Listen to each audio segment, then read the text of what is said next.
If the lyrical quality of song is great, the song has a longer shelf life. 53 billion views in 3 months is bizarre. I don't have approval authority. It has to be heard by people under the age of 30, and people sitting in Bombay cannot take a decision on an Odia song or a Tamil song or a Kannada song or a Malayalam song or a Chhattisgarhi song. When you are building your team, don't try to surround yourself with people like yourself. There were enough number of people who went back. I said that Vikram Mehra left that job and become managing director, and the only thing he can do is to get a physical box in a digital world. You're unhappy with our management, it's possible. Divorces happen.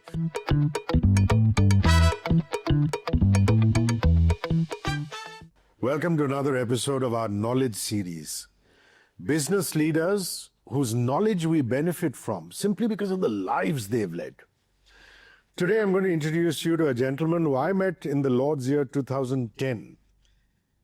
He was at that time working in the DTH business, as charismatic as ever. And I'm very proud to say that 16 years down the line, the only thing that has changed are his achievements, which have become stratospheric. As a human being, Vikram Mehra remains just as warm as ever. Please welcome Managing Director of Saregama India Limited today, Vikram Mehra. From me, Hrishi K, everybody who's watching, listening, thank you for doing this, Vikram. Listen, man, this is another way of saying right now, you call only old people out here. Huh? Very polite to say this, but good. It's great to be here. It's always great to do anything with you guys, yeah. You know, it's such a wonderful career. I look at it, there's been technology, systems, then you move into marketing, media, music. Looking back, how did that early tech mindset shape the way you think about content, about creativity and scale today?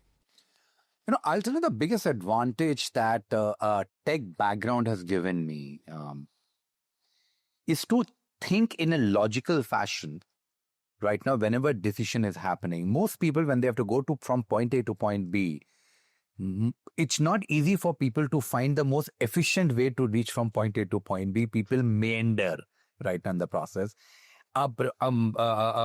Education right now in engineering, I was from IT Roorkee, taught me to do little more logical thinking. So today when I have to mix creativity with some amount of rational logical thinking, it comes easier to me than maybe to some other people who are far more blessed than I am on the creative side. So that's, I think, the biggest advantage you end up having. I'll say this at the beginning itself, something I tell my team members every day. As executives of Saregama, we are not in entertainment. We are in the business of entertainment. Wow. So there is always this angle of business which is connected to it, which means that however great something may sound to us creatively, we have to also logically think right now the revenue and the cost line that's going in, and then make a sound business decision. Because there's no point making projects which are that expensive that you never break even, because after that you will never have the money to invest in another project. So for running a business, you need a decent amount of a mix of left brain and right brain. I was blessed enough right now to have an engineering degree, which helps me a lot here. You know, Saregama is, in a lot of ways, a legacy brand that is revered, respected, beyond respect, reverence. Decades of musical heritage. It's a tricky thing for a managing director. How do you deserve what to preserve as a part of that sacred legacy? And at the same time, what must be reimagined for newer generations? So it's a challenge. As you grow, I'm 50 plus now. It's a challenge I am facing, and very soon that challenge will become even more. When we have kids, then there'll be grandkids, and you need to constantly maintain this. That what do you pass as the good things that came from our culture, and what are the things you need to adapt and adopt from what Gen Z or a Gen Alpha is doing. The challenge at the business level is no different.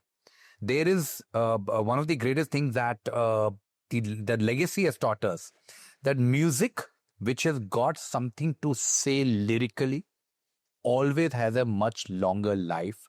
nonsensical content. It may do well in the short run, but in the long run, the public does not go back and listen to that content again and again. This is what legacy has taught us.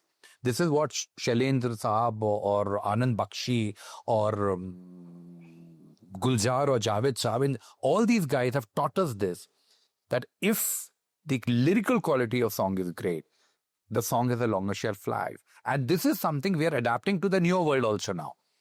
But what we want to say has to go back and change. There was a song in that era, Pal bhar jo udhar muh fere wo chanda main tumse pyar kar lungi. Now the fact that you can't even go out there and hug your boyfriend or a girlfriend because you are even conscious of the moon, that sentiment is not going to work today. Yeah. Right? People, it's a very different world that we are living in today. But the fact that you're conscious of people as a sentiment when you're freshly fallen in love, that sentiment remains the same. So there is enough amount of learning that we keep on taking from the song that really clicked at that time and try to adapt those emotions in today's time. But the words that are going to be used out here are going to go back and change. And it comes extremely handy. Pretty early in the game, people started investing heavily in analytics. So now we are in a situation that when we analyze 170,000 songs that we people own, and we analyze their daily consumption across platforms, we're getting a pretty decent feel as what's working, those songs even in today's era. And then the things that are working, we do further analysis of it to find out what is it of that song which is giving us this kind of a longevity. Why is it that some of the songs of that era are still going out there and trending on Instagram? What is it which is making them trend?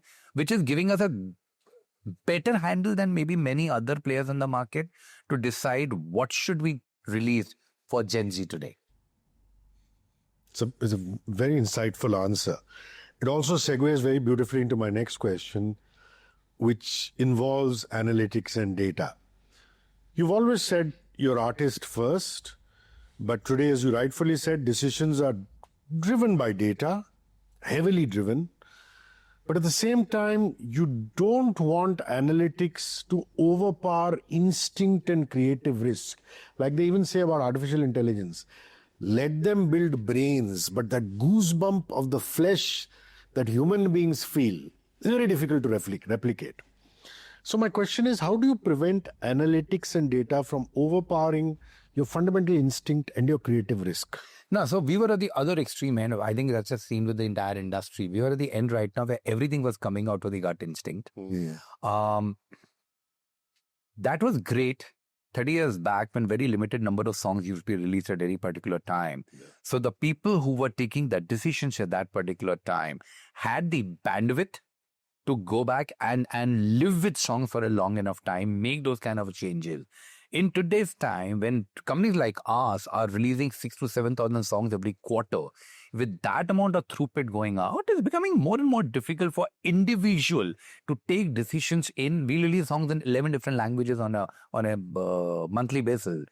No individual can take those kind of decisions. So hence analytics came out pretty handy, which gives us a very decent handle on what seems to be working and what is not working. But in the end, creativity is about humans. I'm a big believer of AI. I'm a very big believer of analytics. But in the end, humans connect with humans. So you use data and tech to build the base on which decision taking is going to be happening. It also helps refine your own gut calls at all particular times. But in the end, you have to take a gut call on the artist and artist's music. That ain't going away anywhere. So what fundamentally makes a song or an artist break through today? Wish I knew this. Wish I knew this. At times things just happen.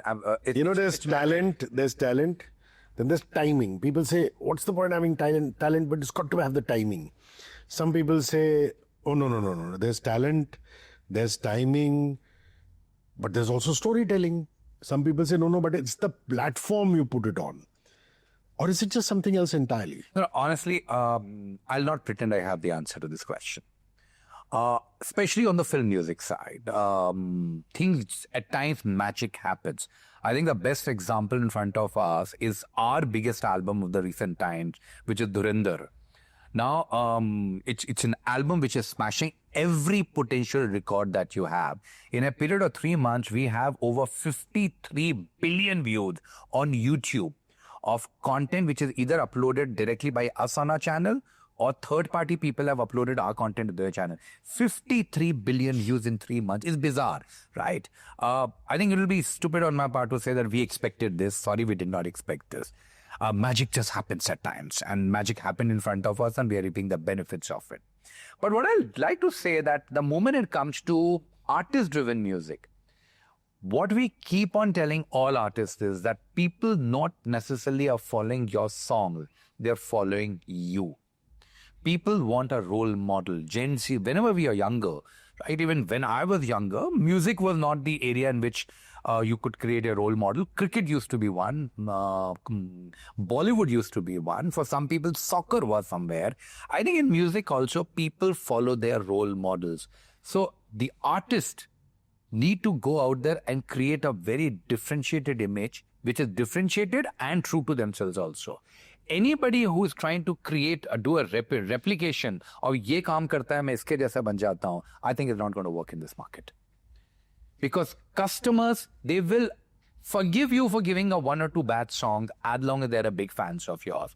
So this entire new work that is happening out here to create large fan communities around artists is, I think, a very real and live organism on which all of us need to focus on.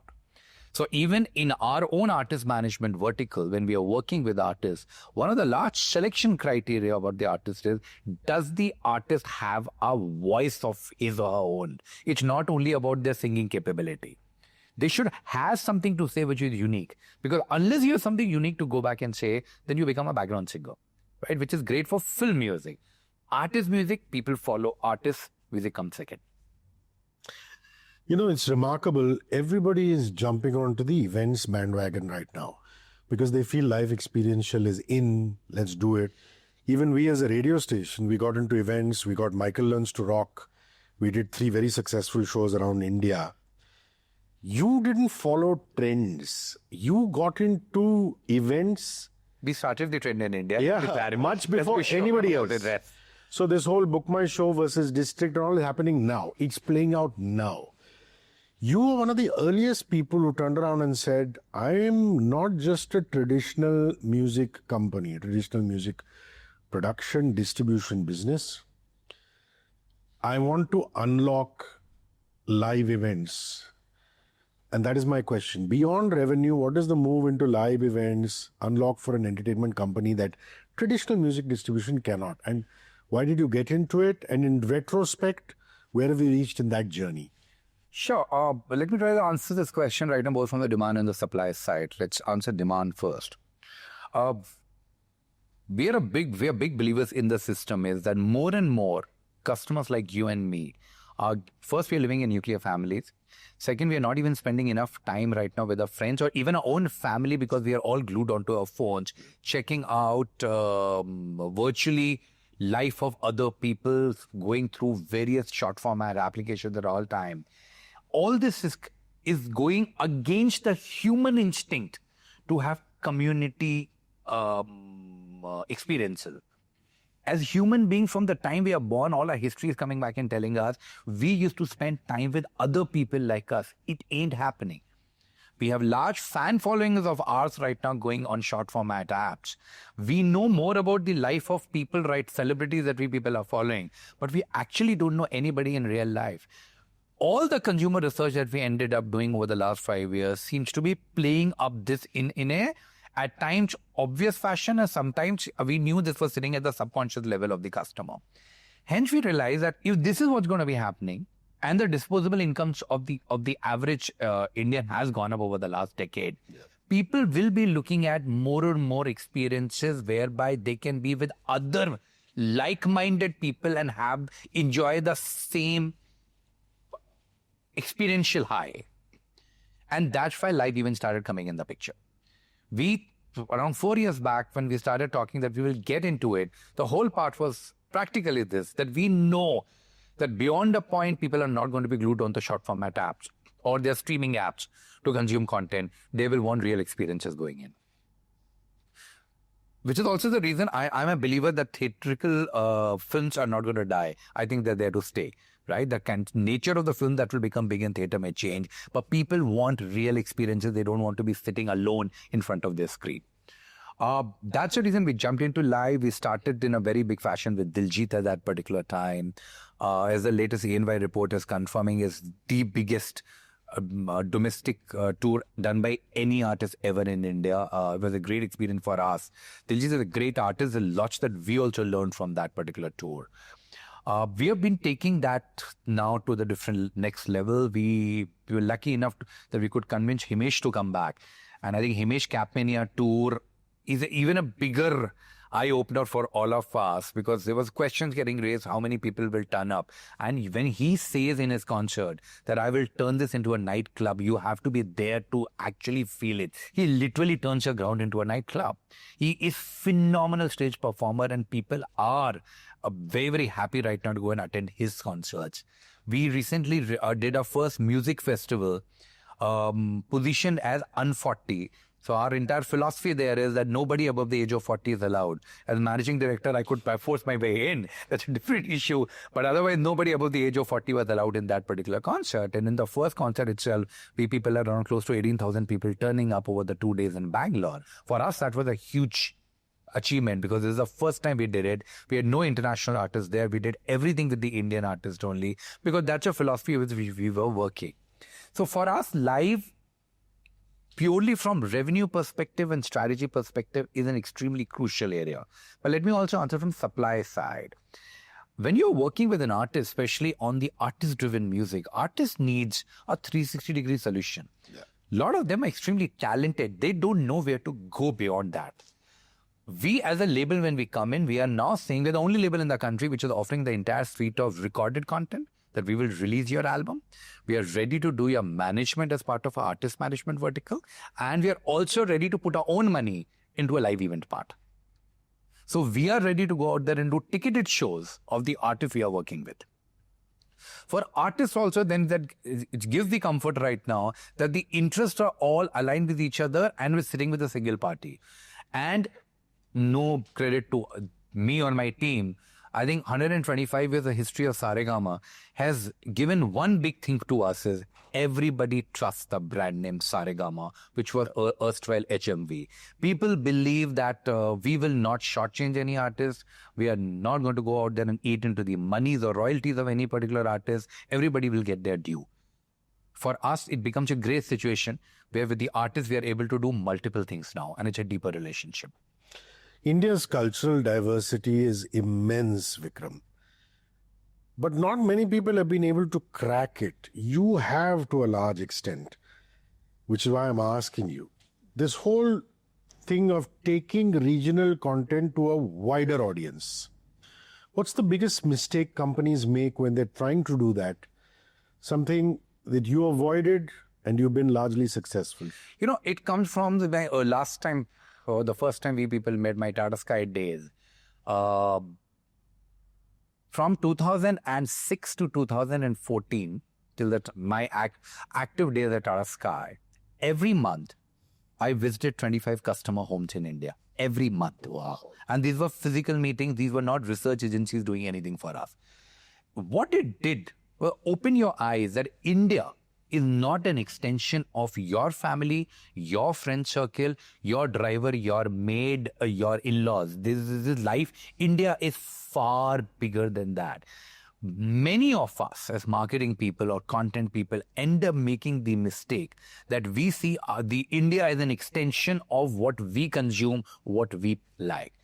This is something I've worked very, very hard right now to percolate it further down. I was also lucky to at that time have Harit Nakwal as my boss, who also believed in this philosophy and grilled it into us at all times. Says that, listen, spend time with the customer. Don't assume you know what customer wants. This is what we're trying to do here also. We have another very strong principle within the company. Whenever somebody comes with a song, first, nobody above the age of 30 is allowed to listen to the song and say whether they like it or not. I don't have approving authority for any new song in the company formally. Wow. I only have vetoing authority. I don't have approval authority. It has to be heard by people under the age of 30. And people sitting in Bombay cannot take a decision on an Odia song or a Tamil song or a Kannada song or a Malayalam song or a Chhattisgarhi song. They're not allowed. People locally on the ground who are closer to it, they are going to be taking the decision. But we understand when you go back and decentralize this that much, people may take decisions which are because of relationships and all that part. Hence, the vetoing power is sitting out here with us in Bombay. Otherwise, all decisions are taken at the local level. What it does is that we are not trying to impose our Hindi sensibility, in my case, Hindi-genic sensibility onto a Bhojpuri or a Haryanvi Gen Z song. What business have I got at my age to go back and say what a 26-year-old wants to listen? You need to believe in this very, very strongly. You need to know what your strengths are, what are not. Listening to songs at my age or the age of many of the senior management in multiple languages ain't a strength. It creates a strange situation where people want to come out there and pitch songs to us and we say, boss, हम नहीं सुनने वाले, हमसे पता ही नहीं हमें क्या चलने वाला है. And I am open about it. I don't think I have a sense, right, of what Gen Z is going to go back and listen. My world stopped with the R.D. Burman and Ashratai and Lata Didi and Kishore Dar, Rafi Saab music. Right beyond that, that's my go-to music every time. But that's the way it is. The music that you listen to in your formative years is the music that always stays with you till the day you die. So hence, you've created that culture that no one individual is taking decisions. Hence, every language gets its own credit. Every language has got its own targets, own return of investment policy which is going in. They are not benchmarked by Hindi or a Tamil or a Telugu standard. Wow. Which helps. That's why it allows us to be active in 11 different languages today. Obviously, because of such a diverse career, Vikram, leadership lessons also change along with the evolution of you as a human being and a leader. But sometimes there are these couple of constants that just stay. Across industries, across automobiles, television, telecom, music, what is that leadership lesson that stayed relevant across these vastly different industries? I don't know whether they're always there. That will be giving too much credit to me. I think I've also learned my way around. I think one of the big lessons which I was very bad at, which my ex-HR head, Deepa at Tata Sky taught me. She said this, that when you are building your team, don't try to surround yourself with people like yourself. That's a mistake I was making. I wanted more people like me, aggressive, alpha, impatient, ready to go at all times. That is not a healthy environment that you're creating, because that skill set you anyway have. The skill set that I really needed right now was somebody who was little calmer, the person right now who was ready to say, okay, it's great to think big, but can it actually operationally happen? That is a very important lesson I learned in my mid-30s. And that has come out very, very handy for me as I go ahead. I always thank her whenever I meet her for this. Second lesson, which I think really worked for me, because I inherently believe in it. The thing that comes in the way of everyone as human being, and especially Indians, is this fear of failure. I use every forum to talk about this. हमें बचपन से ये सिखाया जाता है कि failure is not something which has to be celebrated. हमसे गलती भी नहीं करने देते हैं. हमारा वो चोट लग जाती है तो हम टेबल से चोट लगी तो टेबल की पिटाई करती है मम्मी पापा बैठे हुए, बिकॉज बच्चा की गलती तो हो ही नहीं सकती है, टेबल की गलती थी जिसकी वजह से आपको चोट लगी है. The moment we grow older and we get into a situation where there is a chance of failure, our first part is right now either flight or freeze. Because fight की instinct ही नहीं आती है हमारे पास बैठे हुए कि हमें पहले लगता है ये हमसे नहीं हो पाएगा. So people just don't put their, I see in the corporate level, people just don't raise their hand to do anything new. Everybody wants to do something which, if it fails, they can say, what can we do right now? It had been happening for so many years, so we also tried the same thing. Like it used to be said in 80s and 90s, no procurement manager ever got fired for buying an IBM computer, because everybody used to buy IBM computer. There was nothing wrong with that part. That fear of failure has to be taken out, and the serious onus sits on the people sitting on the top. Because the moment fear of failure goes out, you're able to think out of the box. Karma was not born just like this. Karma is an example I keep on giving. People talk very highly. It looks very nice and what a great product. But you and I were talking at that particular time, 2016, when we conceptualized, everybody laughed at us. There were enough number of people who went back. I said that Vikram Mehra left that job and become managing director, and the only thing he can do is to get a physical box in a digital world.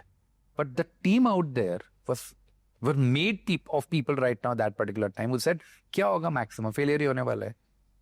What is the cost of failure? Loss of job. We should have the self-belief that even if you lose your job, you can get a job somewhere else, maybe at a 10% lower salary. That inherent confidence is very, very necessary if you want to make it big. If you're going to be scared of मेरा क्या होगा, मेरी family मेरे बारे में क्या बोलेगी, मेरे दोस्त क्या बोलेंगे, तो वो तो वैसे भी बोलेंगे. Take this fear of failure out. Do it with your kids. Do it with your teams. I think wonders can happen if we can do this. Lovely. So artists are increasingly becoming brands themselves.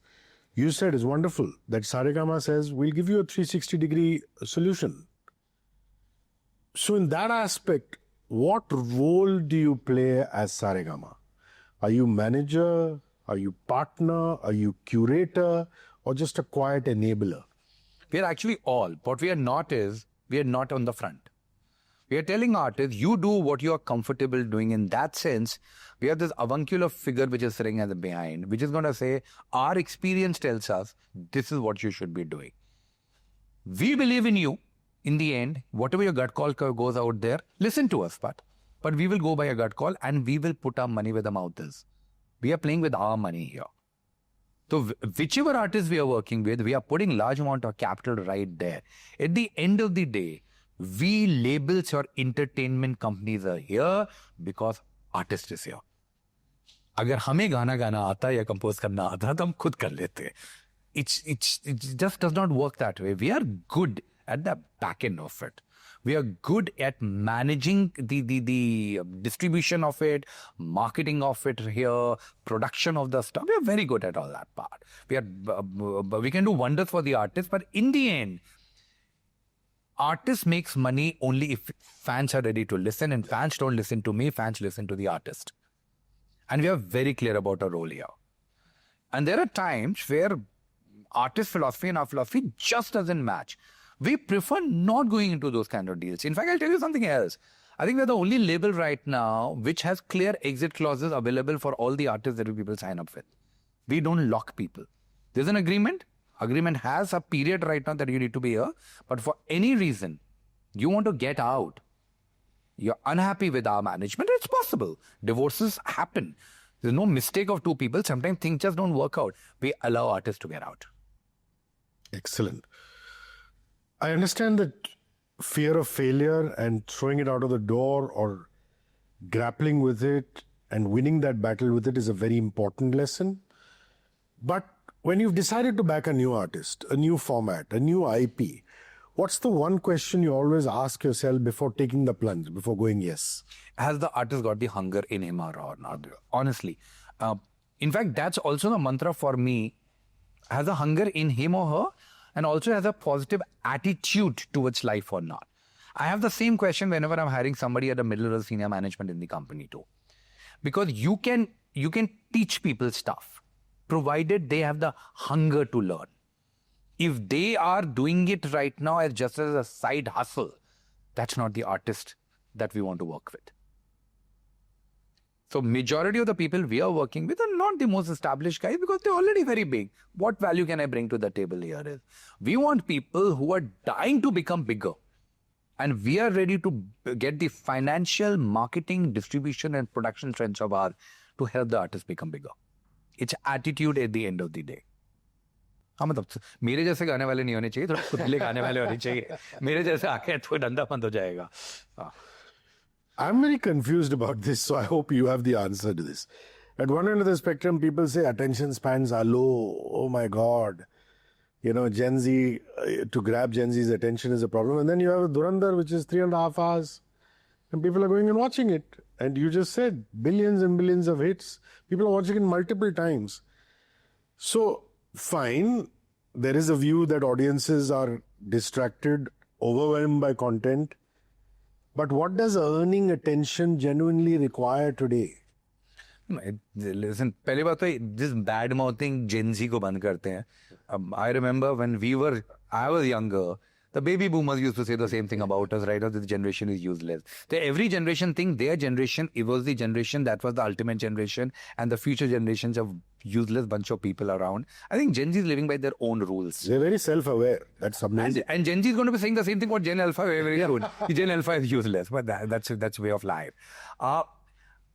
See, we can't run away from the fact that even for you and me, the attention spans have come down. There's so much of content all around and we need a dopamine hit on a constant basis. And I'll say short format apps are largely responsible for this. This whole habit of watching something on television while at the same time fidgeting with your phone and watching something else is a very unhealthy part, but it happens. But fact of life is whenever content is compelling, human brains are trained. If you don't stimulate me 100%, I will look for stimulation other places. मेरे time पे other places stimulation होता नहीं था. Hardy boys की novel हुआ करती थी, उसके अलावा what else to do. Game boys भी नहीं थे उस समय तो करने के लिए. अभी it's easy that if you're not able to stimulate me with one screen 100% of the time of my brain, I'll do something else. But if you're able to stimulate me 100%, you will be able to get my attention. If you see the combined arts of Dhurandhar 1 and 2, it's just bizarre the number of people have invested that much time of their life. And people have all got to go out there and say great things. If you go to the hall, I've seen both the movies now two times in the hall. I've seen less number of people taking out their phones. अभी लोग movie hall में भी phone के साथ खेलना शुरू कर देते हैं. किसी की कॉल आ रही है सब आ रही है. धुरंधर में people were into it. Hats off to Aditya there, hats off to Lokesh and Shashwat also. If you create compelling content, people are going to go out there and watch it. तो गलती हमारी है अगर हम compelling content नहीं बना पाते हैं तो. What is the least visible part of your job at Saregama, Vikram? That you believe it's least visible, but it has the biggest impact on long-term success. You know, managing, I believe in any setup. In today's time, managing these conflict between Gen X and Gen Z is extremely important. I can relegate it to an HR issue, but these are live issues that are going on. All new ideations come better from Gen Z. But Gen S has the experience to go back and tell us that these ideations result into what kind of a financial part through their experience. How to ensure that both the parties are contributing in a constructive enough fashion and they're not dismissive of each other is an important enough thing that we people do. So I have created multiple forums whereby these parties interact, and like I also have a Gen Z council of mine, which comprises only of Gen Z and nobody else. Nobody else is allowed in and out there. So that one can get feedback. And these are many levels below. So it's like a pod group. It's like a pod group, which keeps on just feeding information so that I don't get clouded by my own 54-year-old cobwebs that I have out there in my head. Giving a voice to Gen Z is a very, very important part that needs to go out there and get done. Also, we need to understand Gen Z, most of the Gen Z are coming from nuclear families. Most of them are living alone. So their, however strong they look, there is enough amount of fragility which is there because they don't have the support system. So office ends up becoming a large enough support system also for Gen Z. Ensuring that happens in a very safe environment at all particular times is an equally important task which is at our hand. 70% of India is below the age of 30. When we are creating content for Gen Z. We are not creating content for 40 and 50 and 60 year olds. Well, by the way, उनके लिए content create करने के लिए I need people under the age of 30 here. But that under the age of 30, but I also need the minds of people who can run large listed companies. Keeping this balance, I think is a very, very important task, which I think very often, according to me, people don't do justice to it. With the advent of AI, it is going to influence and started influencing music creation and discovery. What is that one human skill that is going to become more valuable? Not less valuable, more valuable. See, AI will come back and tell me what happened in the past because LLMs are trained on past. To catch newer trends and do that experimentation, No AI would have gone back and told you Dhurinder music is going to go there and then walk. Dhurinder music went against everything that every hypothesis of ours in the system told us. Right, romantic songs are the only songs work. These loud dance numbers, या तो item number दो या romantic number दो, बाकी कुछ काम नहीं करता है. And Shashwat came out there and challenged this very entire doctrine. This instinct that you can go out there and do something against the ongoing trend is a human instinct. And people who have it in them right now are going to become that much more valuable because AI-based stuff, so everybody will be able to go out there and do. It's that affordable. People can go and create content as such. But the ability to go back and go against a trend and create a new kind of content, which you believe that the country or your audience is ready for, very few people will be able to go back and take it. Those are guys are going to become the real Dhurinder of this industry. The subscription business, I mean, you've said a lot on it. Is that gap fixable? Which is, you have what, 550, 600 million people using YouTube, only about 20 million paying subscribers. Is this gap fixable and Absolutely what time yes. frame? Absolutely yes. I think a couple of things that need to go out there and happen. First, whatever I'm telling you is going to happen in India, has happened in every other part of the world, right? Including Latin America. And America and Europe, we can always go back and say are far better than us economically. But Latin America and India, Brazil, agar hum leke chale, there's not that much of a delta between the two countries. So every reason to believe it's going to happen out there in India also. The other part which gives me a lot of comfort is that when I talk to the 30 plus wala crowd at this juncture, who have kids in the age group of 5, 7, 8, and I ask them, what do your kids want? And this is all consumer research that we people end up doing. हम लोग के time पे 8-year or 10-year-old kids wanted money to go out there and get a burger or a Coke somewhere. Later, people started asking for pocket money to buy video games. Today's children want a shield or a sword in a game. And they want money from their parents to go back and fund that. And these are all digital micropayments that are happening. You have a generation growing up which is comfortable of the idea of paying for digital. My generation thinks digital is free. The newer generation is understanding that digital is paid. So the mindset is changing. As I said earlier, last 10 years, disposable incomes are going up, which means discretionary spends are going to go back and go up. Music listening consumption is not going down, is going up constantly in our country. All you need to do is two things now. Put a constraint on the free supply of music, which has happened in every other part of the world. And second, get pricing that starts making sense. I am a believer that if the subscription is happening at $100 a month, you have 100 million monthly subscribers happening in India within 12 months or so. Every young kid, ask anybody under the age of 30, can they now live without music? 50-year-olds can live without music. They will find ways to find pirated music. कहीं से कुछ करते रहेंगे. Under 30, they are very comfortable with the idea. Just make it at the amount that they can pay from their own pocket money. When I go for my lecture series across various management schools, I'm surprised the amount of subscription that people, these are all slightly higher disposable income people, 90-95% of the people out there are paying for music today. I believe this phenomena can become much bigger, but the streaming platforms will have to put a constraint on free supply of music. That has to stop. I think the takeoff will happen.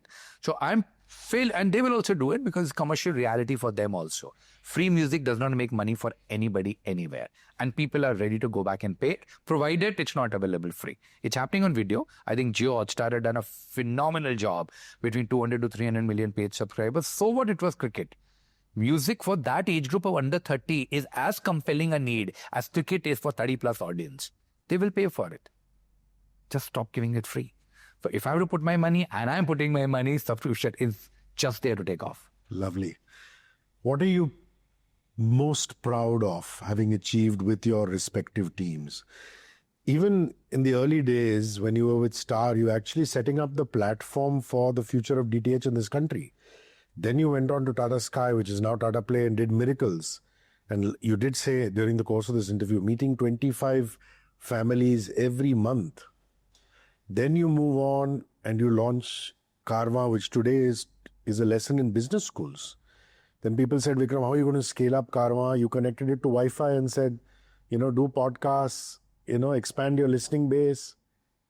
Then you start a writer's studio, which is Udley, and you do such remarkable things there.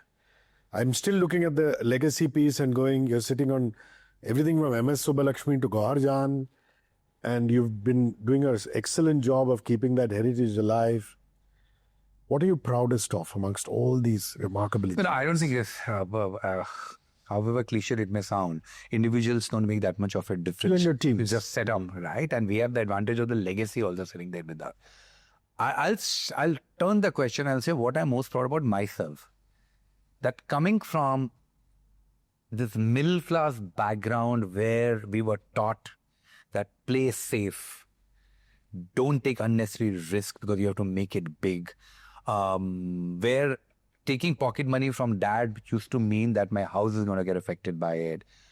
And I lived with that mindset for a longish enough time. I still remember when I finished my IIM, I had an offer of joining Tata Administrative Services, and I had one of the MNC banks offers with me at that time. And bank was giving me 2.5 times salary of Tata Administrative Services. And my dad said, why will you not take it? It's much safer. And thankfully, I had funded my education myself at IIM. So I could go back and tell my dad, sorry, I'm going to go back and follow my instinct. And thankfully, I ended up taking that decision. But most of the stages of my life, I've realized is I've taken the safer decisions in my life. Do it because that's the right thing to do. I did computer science not because I loved computer science, because toppers are supposed to do computer science. At my MBA, I took finance not because I loved finance, because that's what is expected, that if you're doing well, safer world is take finance, marketing is for losers going in. That's what we were taught during the IIM days. I am very happy that I've got myself completely out of this don't take risk mindset completely from my head. I'm capable now in a rational fashion. I'm not going to jump from the 24th floor and say, listen, I'll take my chance there. I can take those calculated decisions out here. But if there is a high risk of failure, I think mentally now I'm ready to accept that failure and still go ahead. I feel that something I'm proud of myself. If there's stunts I'm not proud of, this is one thing I'm very proud of. IIM has its movie nights. Roorkee has this wonderful festival in the hangar, in the airport hangar. Yeah. Anything from your college days that you remember? Seeing a great band perform at IIT Roorkee? I never thought, I'll be honest with you. Forget वहाँ पे. My IIM days, आप तो रुड़की पे जा रहे हो. IIM days में ये रहता है marketing and advertising and media. जिनको कहीं नौकरी नहीं मिलती है, they will go out there and enjoy. And that's how I also used to believe it. I'm not ashamed accepting it. And my thing is, सारे smart बच्चे तो finance join करते हैं. Within a year of that, I joined TAS and realized finance is not my cup of tea, joined marketing. I was selling cars. Everybody expected you right now that if you're a boy, and that was India's first indigenous car, Tata Indica, I was a product manager. Then I'm expected to go out there and enjoy it. तो भी मुझे नहीं लग रहा था, कुछ मजा नहीं आया, joined Star at that particular time. I don't think I ever thought I'm going to be doing what I'm doing. But I urge everybody, just look back at your life and think 25 years back, did you ever think in your wildest imagination that life will take the shapes and turn that eventually took for you? Life is stranger than fiction. You have to accept it. You have to also accept my philosophy that there is no reincarnation. There is only one life, right? It may go against what you believe in. That's my very strong belief. There's only one life. You have to live it to the fullest. You need to do whatever you need to do in this life. And the only person you need to answer to is yourself in the morning looking in the mirror. As long as you live with these conditions right now, I think it's pretty decent. There you have it. The Knowledge series is about business leaders whom we gain knowledge for in a very seamless, organic manner. Because it's just us listening when they're talking about their lives. And that's exactly what Vikram Mehra, who's MD of Saregama, has done today. Please let us know on social media at 94.3 Radio 1 India, on Instagram, or comment on YouTube, Radio 1 International, what you think of this podcast, this interview.